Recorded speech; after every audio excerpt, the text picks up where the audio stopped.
Compuestos inorgánicos, parte 4. Vamos a ver en compuestos inorgánicos, parte 4, cómo nombrar los óxidos metálicos y los óxidos no metálicos, tanto como escribir su fórmula molecular y también cómo dar el nombre adecuado a estos compuestos. Pero recordemos que los compuestos inorgánicos, recordemos que los compuestos inorgánicos están en los 3 grandes grupos que hemos venido discutiendo: binarios, ternarios y cuaternarios. Y que los compuestos binarios se dividen en sales binarias, compuestos binarios entre no metales, y lo que nos tiene ahora son los óxidos metálicos y los óxidos no metálicos. Por lo tanto, vamos a ver cómo se nombran los óxidos metálicos y los óxidos no metálicos. Cuando hablamos de compuestos binarios tipo óxidos metálicos y óxidos no metálicos, sabemos que estamos hablando de la unión del oxígeno con un metal o de un no metal. En el caso de los óxidos metálicos es la unión entre un metal y el oxígeno, un metal y el oxígeno. En estos óxidos metálicos como no metálicos, el oxígeno siempre va a ser el anión, y el oxígeno siempre va a tener el estado de oxidación -2. Entonces, cuando escribimos la fórmula química en los óxidos metálicos, siempre ponemos de primero el metal y de segundo el oxígeno en la fórmula química, y utilizamos para nombrarlos el sistema Stock, el sistema Stock. Entonces, recordemos que en el caso de los óxidos no metálicos vamos a tener la unión entre un no metal y el oxígeno, y en los óxidos metálicos vamos a tener la unión entre un metal y el oxígeno. En los óxidos no metálicos igual, cuando escribimos la fórmula química, primero ponemos el no metal y de segundo el oxígeno, y siempre vamos a tener el oxígeno con valencia -2. En este caso, para nombrar los óxidos no metálicos, utilizamos el sistema estequiométrico, es decir, el sistema que utiliza los diferentes prefijos. ¿Cómo nombrarlos? En el caso de los óxidos metálicos, recordamos entonces que en su fórmula molecular tenemos un metal con un oxígeno, Entonces, cuando le vamos a nombrar, iniciamos con la palabra óxido, seguido de la preposición de y seguido del metal, Entonces, como en la gran mayoría de los compuestos inorgánicos, a excepción de los ácidos, iniciamos con el compuesto que se pone de último, con el elemento que se pone de último, como es el oxígeno, y utilizamos la palabra óxido para identificar el oxígeno. Entonces, en el caso de un óxido metálico, como el que tenemos aquí, donde tenemos a cobre y oxígeno, cobre +2 y oxígeno -2, entonces sabemos que el óxido es el oxígeno y el metal es el cobre, entonces el nombre es muy sencillo, se llama óxido, seguido de la preposición de del metal, en este caso es el cobre, y sabemos que es cobre 2.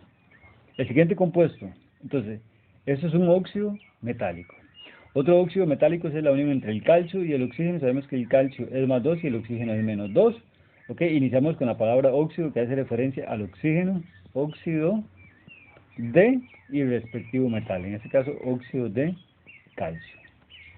Para nombrar los óxidos no metálicos, recordar igual que en este caso pues es la unión entre un no metal, que siempre se escribe primero en la fórmula química, y el oxígeno, que se escribe segundo en la fórmula química. Ese oxígeno siempre va a ser el anión con estado de oxidación -2. Y como es el caso de los óxidos no metálicos, utilizamos el sistema estequiométrico, es decir, el sistema de los prefijos. Entonces, se inicia con el óxido, tal y como se hace con los compuestos metálicos, y ponemos el prefijo del óxido, Entonces, para este caso, que tenemos aquí N2O5, entonces el prefijo y el óxido. ¿Qué prefijo tiene el oxígeno? En este caso, el oxígeno tiene 5, por lo cual estamos hablando de penta. Entonces colocamos primero el prefijo, luego seguido de la palabra óxido, pentóxido. Bueno, pentaóxido también lo podemos escribir como pentóxido de una vez. Voy a utilizar por ahora penta. Pentaóxido, Viene la preposición de, ahora viene el prefijo para el metal. Y sabemos que el metal que estamos usando acá es el metal nitrógeno, Entonces utilizamos el prefijo para el metal nitrógeno, en este caso es dinitrógeno.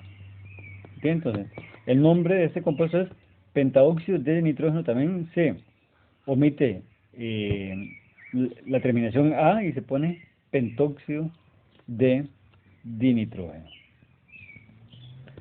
Otro compuesto, otro óxido no metálico. Aquí tenemos el fósforo y el oxígeno. Entonces sabemos que de acuerdo a la regla, iniciamos con el prefijo del oxígeno, con el prefijo más el óxido, ¿okay? De acuerdo a la regla que tenemos acá. Entonces, el prefijo del oxígeno, en este caso el prefijo del óxido es 3, entonces tenemos acá trióxido, luego llevamos la preposición de, trióxido de, y ahora viene el prefijo del metal, en este caso del no metal, ¿ok? Trióxido de, y tenemos que el prefijo del no metal es 2, entonces el cual hace di, y el no metal es fósforo, trióxido de difósforo. Entonces voy a retomar un ejemplo de un óxido metálico y un óxido no metálico. Entonces teníamos acá este compuesto NaO, ¿ok? Entonces es un óxido metálico, pues el sodio es un metal. Entonces la regla dice que iniciamos con la palabra óxido, seguido de la preposición de y luego el metal, óxido de sodio, ¿ok? Si tuviéramos un óxido no metálico, como es el que está con el carbono, entonces iniciamos primero con el óxido, ¿ok? Y su respectivo prefijo. En este caso tiene 2, dióxido, seguido de la preposición de y carbono, que es monocarbono, pero hemos aprendido que cuando solo tengo un átomo en el primer elemento, se omite el prefijo mono. Entonces, dióxido de carbono.